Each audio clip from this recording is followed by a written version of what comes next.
saw some things at the home that were concerning to us. We believe now, after we processed that crime scene, that we do in fact have a crime scene, that we do in fact have a crime. We know she didn't just walk out of there. She did not leave on her own. Nancy Guthrie is of great sound mind. This is not a dementia related. She is as sharp as a tack, and we're asking the community's help.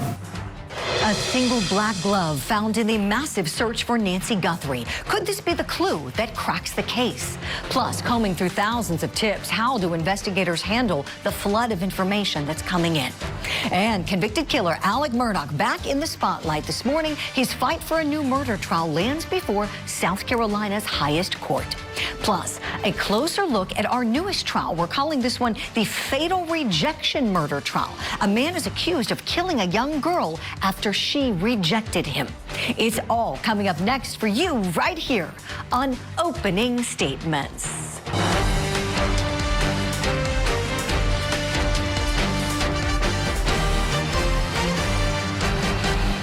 Good Thursday morning to you and welcome to Opening Statements. I'm Julie Grant. Are you ready for some coffee and some court? It's that time where we get you all warmed up and ready to go for the big day ahead on Court TV Live. We have a great show planned, so let's get it started. Grab that cup of coffee or tea or whatever you're having this morning. It's time for my opening statement.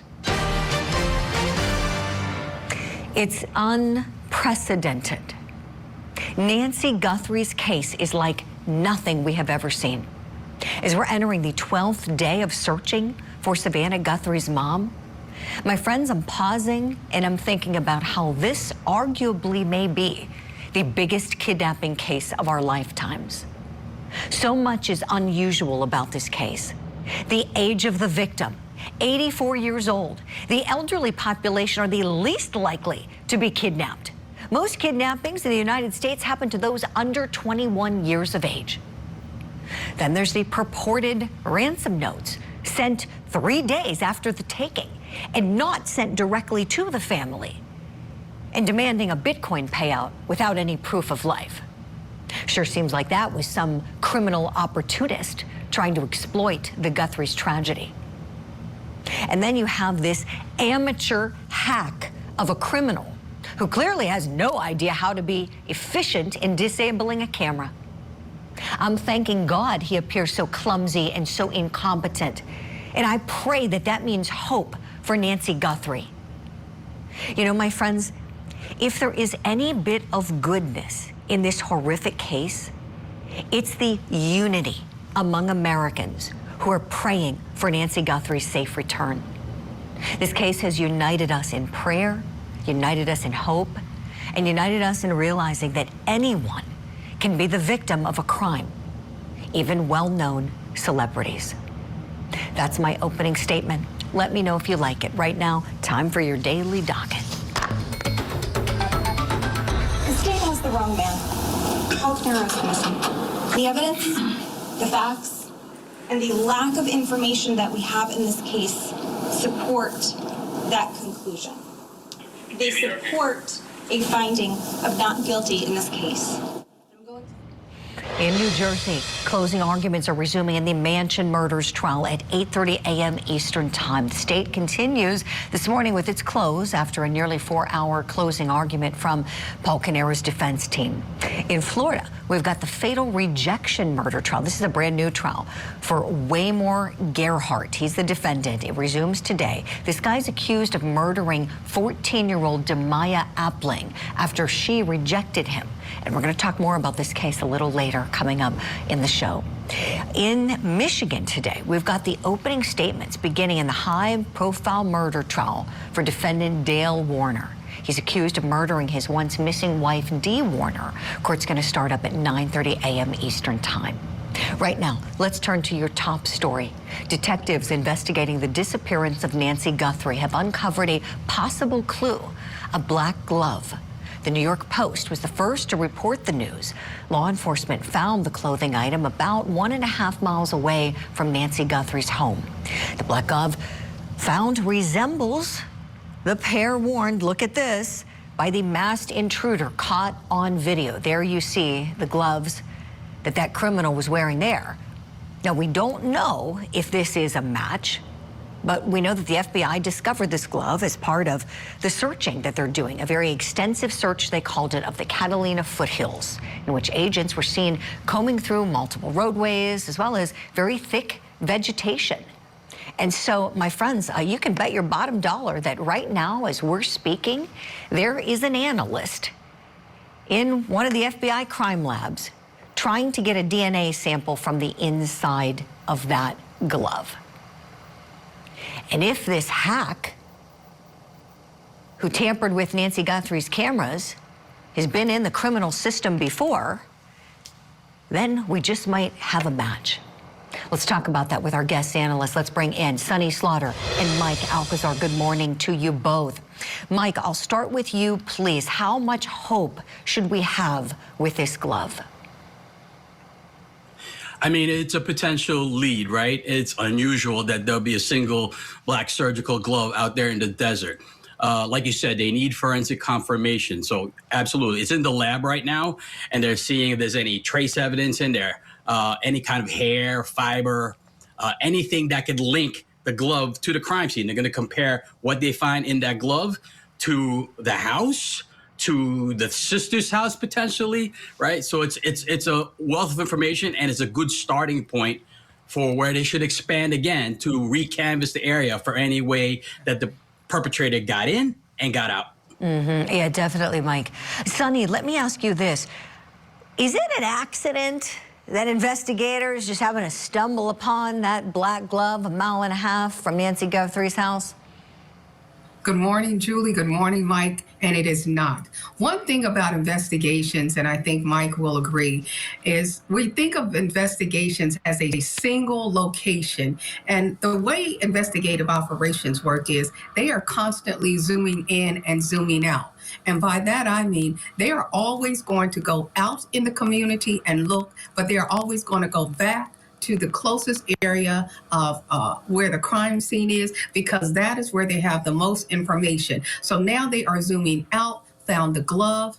It's not unusual, as Mike said. They're gonna tie that in to what is at the crime scene, if there's anything at all. And I am hopeful that we will find something, whether it's a DNA fingerprint or not. And remember, even though this person might not be in the system, if there is DNA and somebody that is connected to them has DNA, that could also be a potential link as well. Mm-hmm. Sure, Sonny. Yeah, we've seen the genealogical DNA matches. I mean, the Golden State Killer might be the greatest example we've seen that he was cut that way. So even though that guy, he was a police officer, that Joseph D'Angelo, that killer, a police officer, you know, for much of his career, and then was cut through the genealogical. So good point. If it's not CODIS, my friends at home, CODIS is the system in America for criminals, you know, whose DNA has been taken when they get lodged in the system. And so if this hack of a criminal, I'm going to call him amateur hack, that tried to break in to Nancy Guthrie's home and disable those cameras, if this person is a frequent flyer, or at least there once, we could have a match there through CODIS. Speaking of the hack that this guy is, Mike Alcazar, talk to me here. Should we feel encouraged that this guy looks like such a punk amateur? I mean, carrying his firearm right there in the middle of his waistband? That's a whole nother discussion. What do you think? Should this be encouraging that this guy doesn't know what he's doing? Yeah, we can assume that investigators won't, because, you know, we want to make sure that we cover all our tracks. We're not going to assume that he's a bumbling idiot. We're going to process it like he's a pro. So we're going to look at everything, every evidence that we could process. Again, with this glove, we're going to find out, we're going to definitely expand the grid, right? I don't know where they searched before. We have an idea. But now from that glove, they're going to expand the grid. Remember, they were looking at that manhole behind Nancy's home. Now they're going to look for any kind of like drainage paths in that area where the glove is. I mean, it's going to be huge. They might have to recanvass for like video surveillance that they might not have checked out before because of where the glove was. So the glove being there is the potential for solving this case. They don't have to wait for the DNA. They're going to start. I'm sure they started yesterday. Right. Oh, yeah, they're 10 steps ahead of what the public knows always. Sonny, let me ask you about what this hack is wearing and some of the things carrying on his body. So we got the backpack, we've got the bite light in his mouth to apparently see what he's doing as he's picking up the weeds in the yard to cover up the camera. These things, Sonny, talk to me about what law enforcement is doing to try to trace back, you know, where these items might have been sold or purchased in the area. So they're going to be looking at the clothing to determine exactly where somebody, like you said, could have purchased this. Like, what type of jacket is this? In fact, one of the followers, Cordy followers, actually messaged me and said, Sonny, my husband said this is a Nike.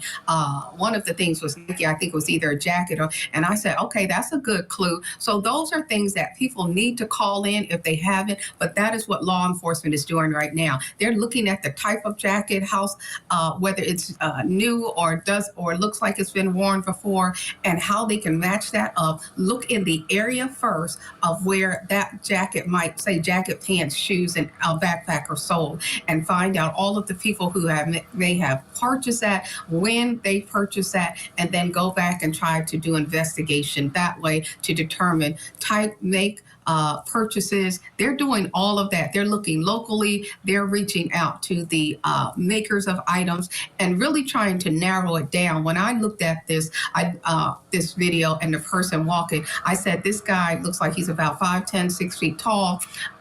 And so they're going to look at that. They're going to look at the measurement of the feet. I'm looking at maybe 11 and a half with the shoes or something, but they can also take a look at the tiles and then measure it for each step on that way. So there are a lot of clues in this particular video. While the public might not analyze it this way, the public's clues can also be critical. So call in those as opposed to the distractions around these fake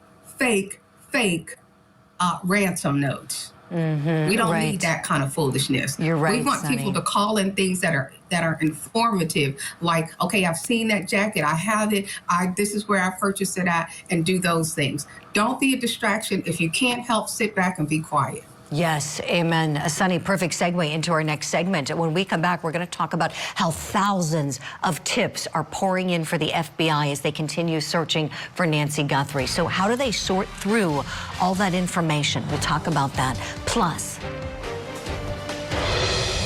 no, I did not kill Maggie. I did not kill Paul. I would never hurt Maggie, and I would never hurt Paul, ever, under any circumstances. this animal, he's back. Convicted killer Alec Murdaugh fighting for a new trial.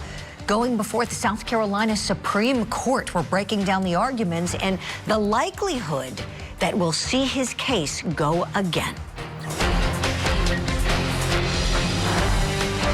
In 2021, Dee Warner vanished without a trace. Dale Warner. He's accused of murdering his wife, Dee. Rumors of a troubled marriage spread throughout this small community. She had contemplated divorce several times. Now, after years of searching for Dee Warner, her remains are found on the couple's property. Sealed inside a welded shut storage tank. we're still going to fight to the end to see that she gets her justice. The hidden murder of Dee Warner. Live coverage today on Court TV.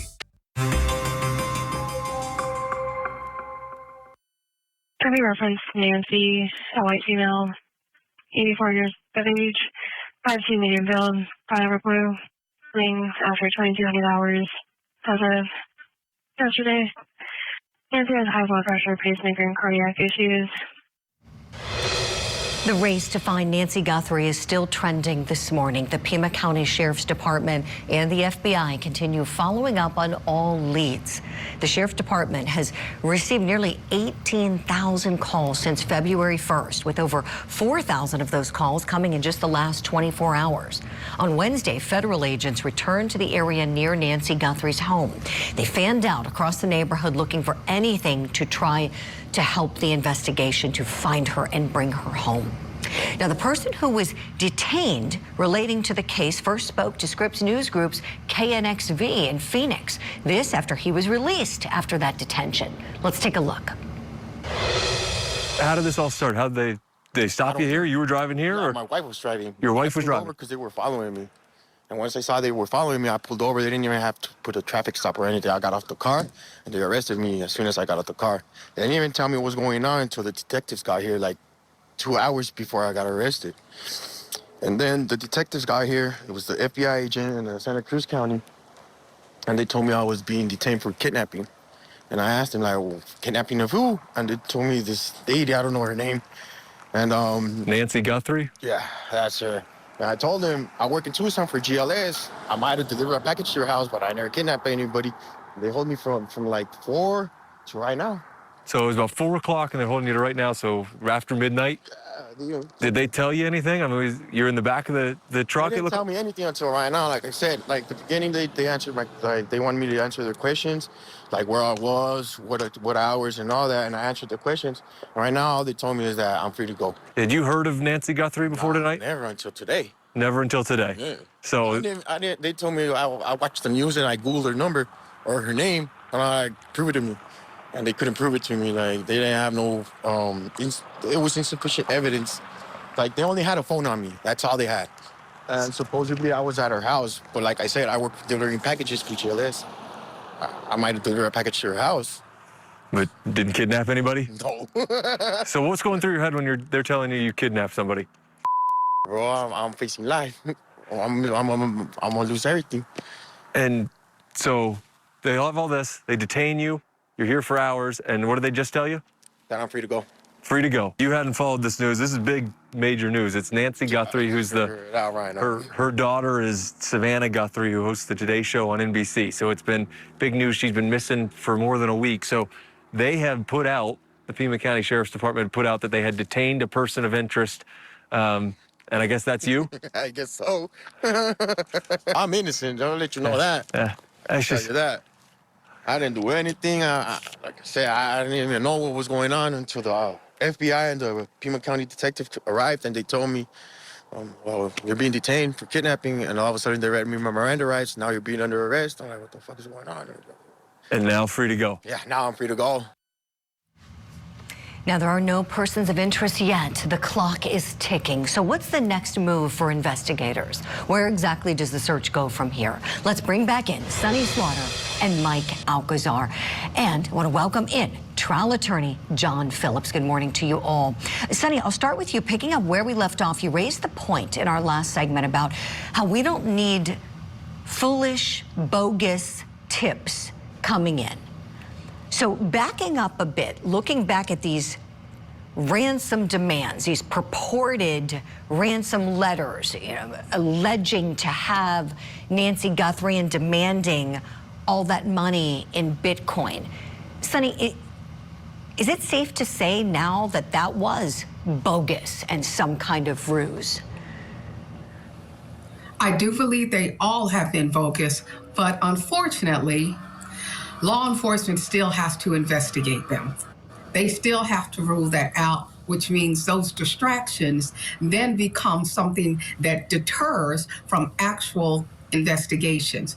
I also want to say that during this time when they are going through all of these tips, that I want to commend the sworn and civilian workers of law enforcement who are having to analyze each and every call, each and every assessment.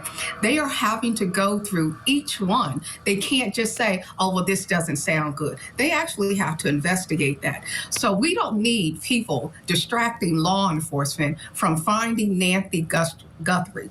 We need people to knock that off and get down to the business of supporting law enforcement and providing good information.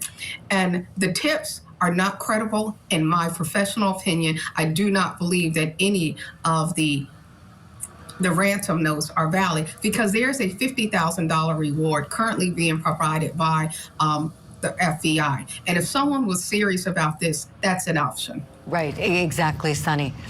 Detective Alcazar, you've worked a lot of cases in your years.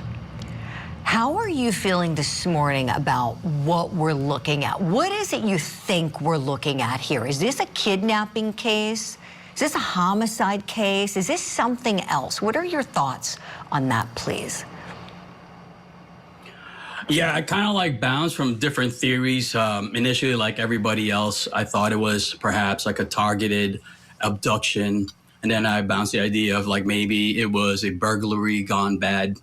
And now that we see that this perpetrator is probably not as professional as people thought, I'm thinking now that this might have been a situation that became violent, and then this person thought that he'd have to do something. So I feel like it's almost like a robbery burglary gone bad, and then he took Nancy. So they have to entertain all avenues of that. But he seems to be working solo. It doesn't seem very prepared. Like, I don't know if somebody was waiting to assist him. So it doesn't seem as carefully planned as I initially thought, and I think as everyone else thought. Mm-hmm. Sure. I'm looking at him, and I am stuck on that backpack and how full it is. Because like you, Detective, I've gone back and forth in my head. What was this? Was it intended to be a burglary? And then we heard nothing was taken. And then seeing this in that backpack that appears to be full, it looks kind of heavy on his back. I'm thinking, well, what room did he have on his back to take anything out of that house? John Phillips, would you weigh in on these theories? What might have happened? Tell us where your head is this morning in terms of what you think might have happened to Nancy Guthrie. Before I get to my head, let me briefly address my heart. And my heart goes out with the Guthrie family. Look, this world is particularly small, and I've been on set with Savannah before, and I don't call her, a great friend or anything, but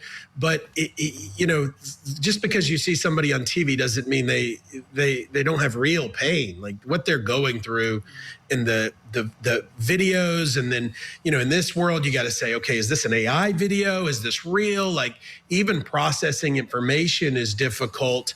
But going back to the tips, folks. When we were in the throes of Joe Exotic and who killed Don Lewis and all that, we put our tip line 1-800-LITIGATE out there, and you wouldn't believe the prank calls, like just kids having fun, things that were just so far-fetched, but we went through every single one of them. It's documented in season 2 of Tiger King, and it was preposterous. And so the fact is, we're all sitting here saying, well, be serious, but there's people that just don't care, and they're gonna turn any particular news item into their feast of the day, and it's sad. But I'm with you. I don't know what this is. I've been burglarized. Burglars don't carry a full backpack. They need that stuff to go, and so in the way that it's amateurish, it seems like there's a degree of separation to the family or something. Something close here. This isn't, I don't think this doesn't seem like a stranger, right? So that's kind of what's going through the head and heart this morning. Right, I agree with you, John. It seems like somebody with some kind of knowledge in her world. Sonny, I saw you nodding along as John was speaking. Your thoughts, please. I'll be quick. This is familiar and familial. And it doesn't mean that it is a family member. It could be someone on the peripheral, but I do not think this is a stranger. I think this is someone familiar, someone connected to the family in some form or fashion, and this is personal. I do not think this is about money. Mm-hmm. Is it about torturing the Guthrie family? Is it about that? Is it just about taking their mother and torturing them? Detective Alcazar, what do you say to that? Yeah, I've heard that. It's definitely a possibility.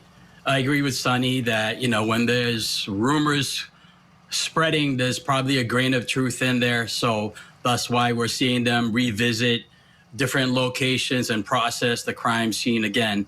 So they'll look through, again, what we call victimology. They're going to look at any kind of like electronic history for Savannah, for Nancy, for the brother, the sister, any kind of threats or disputes in the past, again, to examine to see if this is something personal, right? Any kind of financial difficulties. This is what investigators are going through now. We're not ruling anything out, and we're investigating everything. Yes, Mike Alcazar, Sonny Slaughter, thank you both so much. John Phillips is coming with us. Do the same at home, please. When we come back, here's what's next on Opening Statements. The defendant will rise. Madam Clerk, you may publish the verdict. The State versus Richard Alexander Murdaugh, defendant. Guilty, verdict. Guilty, guilty, guilty. He was found guilty, but will he get a new trial? That's the hope for the Alec Murdaugh defense team. We'll talk about the case and the arguments next. Plus, we're taking you to Florida this morning. A brand new trial. A man is accused of murdering a 14-year-old after she rejected his advances.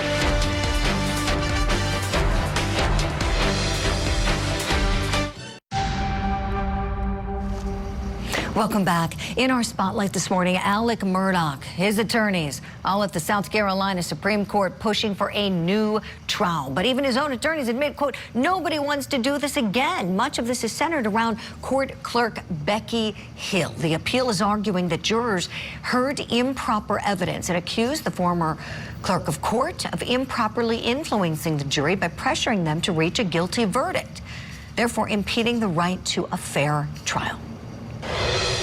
Rhonda McElveen, who's the Barnwell clerk of court, was asked by Becky Hill, the Colleton clerk of court, to assist her during the Murdaugh trial. She testified under oath that she was told by Ms. Hill that she, being Ms. Hill, might write a book because she needed a lake house. A guilty verdict would sell more books. That was said before December of 22. We didn't pick a jury until January of 23. The best way to sell books was a guilty verdict. A guilty verdict would be better for the sale of books. She explained she had a financial incentive for a guilty verdict. She also made comments to her like, don't be fooled by the evidence presented by Mr. Murdaugh's lawyer. Watch him closely. Just before he testifies, look at his actions, look at his movements. Identical to the statements that I'm going to read you in just a moment by the jurors as they were questioned. Now, Becky Hill initially denied those claims, but later pleaded guilty to obstruction of justice and perjury. That was back in December of 2025. She was sentenced to probation rather than prison time and resigned from her position. Now, the justices did not offer any expected time frame for their ruling. Convicted killer Alec Murdaugh continues to try to maintain his innocence, even though he's been convicted. You ask him, he'll tell you he didn't do it. I spoke to his attorney, Dick Harpootlian, not long ago, and he has said the same. He's maintaining his innocence, and they want this new trial. Question is, will they get the new trial? Let's bring in someone now who's followed this case very closely, represented some of the victims who've been victimized by Alec Murdaugh. Attorney Eric Bland. Eric, good morning to you. Give us your assessment, please, listening to the arguments on both sides. Whose side do you think has the stronger legal argument here? Well, if you listen to the Supreme Court justices, and I think it was all five of them, I think the defense, the appellant, Alec Murdaugh, resonated more with them than the arguments from the state. It was shocking to a lot of us in the bar because we always knew that the issue of Becky Hill and juror tampering invokes the Sixth Amendment right to a fair trial, and we thought that they would grab onto that, but they were equally strong in questioning Creighton Wooders in the state on the evidentiary introductions by Judge Newman. They were critical of Judge Newman, not only on the issues of the financial crimes, but on all aspects of the phone evidence of the throwing of the phone, as well as the ballistic expert who testified to the bullets coming from the bullet casings coming from certain guns, and almost said that it was, not objective and type of science that experts would follow. It was shocking, and I didn't think he would get a new trial on the state level. I always thought that on the federal level he'd have a more receptive ear. I didn't think our state Supreme Court would criticize a former Chief Justice, but they certainly did, and Becky Hill played a big role in that. Yeah, she sure did, Eric. Let's take a look back at her in-court statement after pleading guilty. There is no excuse for my mistakes. I am ashamed of them, and I will carry that shame with me for the rest of my life. I have already begun the hard work of rebuilding the relationships that I damaged by accepting responsibility, by seeking forgiveness from those that I love, and by repaying any improper bonus I received. I am committed to making amends. Oh, Eric, you know, just listening to her, looking at her makes me mad, because this was a tough case to prove. As you know, those prosecutors, I can't imagine how many hours of sleep they lost in doing this case. I remember talking to Creighton Waters about it when we did a panel at CrimeCon on it. I mean, he spent countless hours trying this case, and the case was proven. Alec Murdaugh was proven to have murdered his wife, Maggie, proven to have murdered his son, Paul. And now all that work might be for nothing because of someone inserting themselves in this process to get their 15 minutes of fame. Eric, it's nauseating for me. I'm sure it is for you. The Chief Justice said that he presides over all clerks of court and other officers of the court, as well as the bailiffs, and that the public trust has been eroded, even though Becky didn't plead guilty to things that had to do with the jury verdict. She was a prominent part of this trial. She was always on camera. She talked during the breaks in the court. And I think that the Chief Justice was mortally offended by what she did, and did that have an effect on the jurors? The other thing was, I think they latched on to Chief Justice Toll saying that when she made her decision not to grant a new trial, she said, "I find Becky Hill not to be entirely credible." Well, the Associate Chief Justice John Few said, well, that means she lied during her testimony, doesn't it? And Creighton had to concede on that. It was really a difficult day for those of us that believe that Alec Murdaugh is guilty, that there was plenty of circumstantial murder evidence. In addition, we believe that the financial crimes were a motive for him and that there was that gathering storm. But at the end of the day, that's what the work that I did, my partner Ronnie Richter did, Mark Tinsley and Justin Bamberg, to get him convicted of those financial crimes. Because, Julie, he's never going to get a fresh breath of air. He's doing 27 years in state prison, and consecutively, when he gets out, he has to do 40 more in federal prison. So even if this case is retried, it may be a hung jury. I think he's going to be convicted even on a retrial. But there is a possibility, though, that the Supreme Court could send it back to Justice Toll to do a Remmer standard instead of the State v. Green standard. The Remmer standard, remember, for getting a new trial for juror interference is all you have to show is the interference with the jury. Justice Toll said she didn't find interference. I think the Supreme Court did. So I don't think that's going to happen. I think there is a high probability that he will get a new trial because you have to listen to the oral arguments. They took Creighton much harder over the coals than they did Phil Barber, Dick Harpootlian, or Jim Griffin. Mm-hmm. And I also think it was a mistake, Julie, for Creighton to do both arguments on the appeal because he's trying to preserve his jury verdict. And oftentimes trial lawyers don't do the appeal because they're trying too hard to keep what they earned. You understand? Right. Oh, very much so. Very much. It's unusual. It's very unusual. Typically, someone else who strictly does appeals would handle the appellate work on behalf of the Attorney General's office there.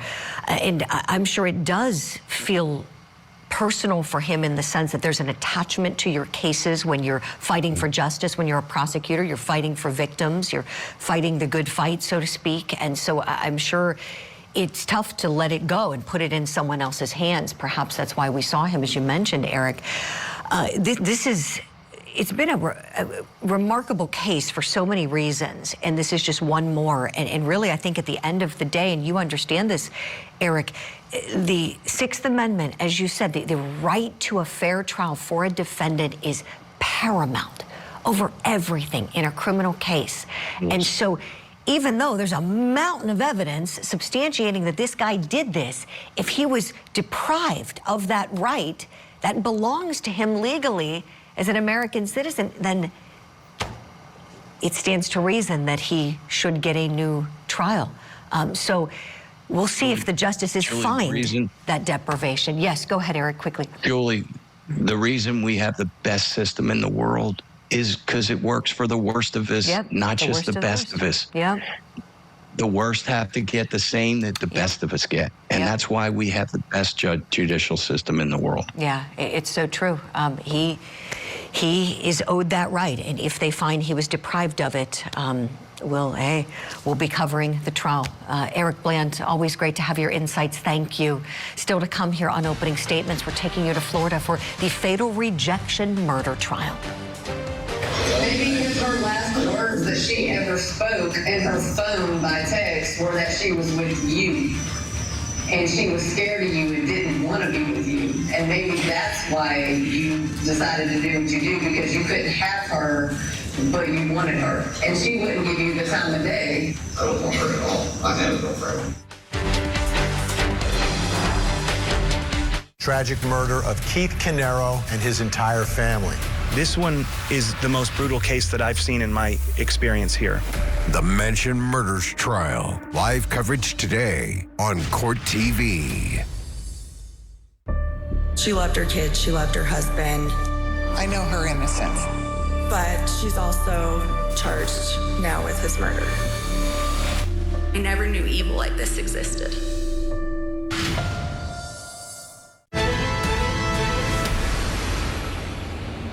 Welcome back. Let's turn now to Florida and find out what's tipping the scales of justice. This is in our next big trial. It's called the fatal rejection murder trial. Defendant Waymore Gerhardt is accused of killing 14-year-old Demaya Appling after she allegedly refused his sexual advances. Prosecutors say the then 19-year-old lured Appling over to his home under the guise that her friend Keith Anderson would be there. Let's get the full story from Court TV's Matt Johnson. I raised 3 kids here, never had a problem. I didn't know there was monsters moved in. Deborah Appling is Demaya Appling's grandmother. She reported Demaya missing in October 2022. Her body found in December that year. Investigators ruled her death a homicide. Demaya was just 14 years old. They came to my house, I think it was December 5th. They said they found a body. And then I was like, God. And then on the 16th, they came back and said it was her. Waymore Gerhardt is accused of shooting and killing Demaya. He's charged with first-degree murder and tampering with evidence. Investigators say Demaya went to Gerhardt's home expecting to meet another boy. Reports suggest Demaya felt uncomfortable around and had rejected Gerhardt's advances. She don't get no more birthdays. He does. I don't want him to kill him, but I don't ever want him to see the outside of daylight again. Deborah has waited more than 3 years for justice. I don't feel like waiting again because it's been long, this wait has been long enough. She was my world. She's the reason I keep going, and that's why I keep going now, because of her. Oh, so heartbreaking. Demaya Appling, a beautiful young girl, taken in such a cruel way. The allegation is she's lured under false pretenses, allegedly by a predator, wants to have sex with her, and when she rejects him, she gets shot. That is chilling. Let's bring in our guest legal analyst, high-profile attorney John Phillips is with me. John, good morning to you. Your thoughts on the facts as we know them, as alleged by the state of Florida, please. It's super horrible. So let's give some context. This is Old Town Dixie County, Florida. It's a little community, not a little community, but a community right there on the Gulf of Mexico, Gulf of America, whatever you want to call it. But it is still lost in time in Florida. Last time I was in that courthouse, I saw a rebel flag before I walked in, and it's just this lost little town with people that are still kind of a little different. And so you've got this 14-year-old and this 19-year-old, and now the 19-year-old is going to throw the 14-year-old and under all sorts of buses and claim the blood in his car was a squirrel, not her. And you've just got this very compelling case that ultimately is a guy claiming he didn't start the fire, it was always burning, but yet, had every reason to murder her, and I believe did. John, yeah, I like what you said. They're in love. Anytime you can drop a Billy Joel lyric into this show, I appreciate it.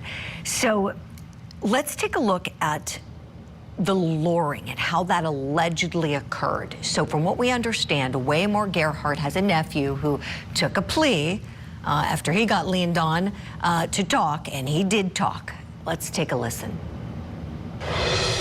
Why is your uncle asking for you to get the little 14-year-old girl that you're good friends with, to hang out with, to come over and hang out with him?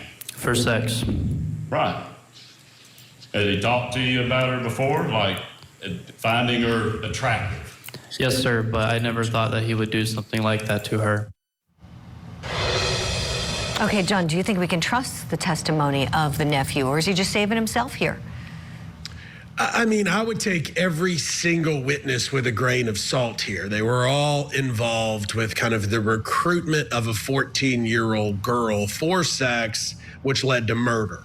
That said, you've got to find, the most consistent story. And again, that's why I started with talking about Old Town, right? You got a guy that's the same age that's calling him uncle, like it's a very different world here. And you're going to have jurors that are both from that side of the tracks and ocean or Gulf front, right? And it's going to be this dichotomy as we try this case, or they try this case. I'm not affiliated with it. And I think there's going to be enough consistency in the prosecutor's case that's only going to point back to Waymore. And that he's the one that did this. And so, again, the defense attorneys are saying the whole time, don't trust anything. Everything's half true. Stories have changed 3 times. But meanwhile, Waymore's story has been way more lies than everybody else. Yeah, let's hear some more from Mr. Waymore Gerhardt. Let's take a listen to what he told police when he was interviewed. Why did you take her that night? Because you wanted her and she didn't want you, so you were going to prove a point to her, and you were going to take her and do whatever you wanted with her, and she was going to comply. And when it's not something disgusting when you're having sex with a 14-year-old, that's not something disgusting. You're accusing me of doing something to her. That's disgusting. Having sex with her is bad enough. Would you rather me be honest? I want to know why she was in your car. John Phillips, what'd you think of that little exchange? Hey, again, and there's another one where he was like, "Oh, I have a girlfriend," which is just so 16-year-old speak, but you're deflecting, which is kind of the first category of how to spot a liar, right? Just, oh, this is disgusting. Oh, no, like I have a girlfriend. I got all this world going for me. That, trust me and my nephew, who are the same age, didn't lure this 14-year-old, this vulnerable 14-year-old to our house, right? You just, again, he's not credible. John Phillips, I really appreciate your insights always. Thank you so much.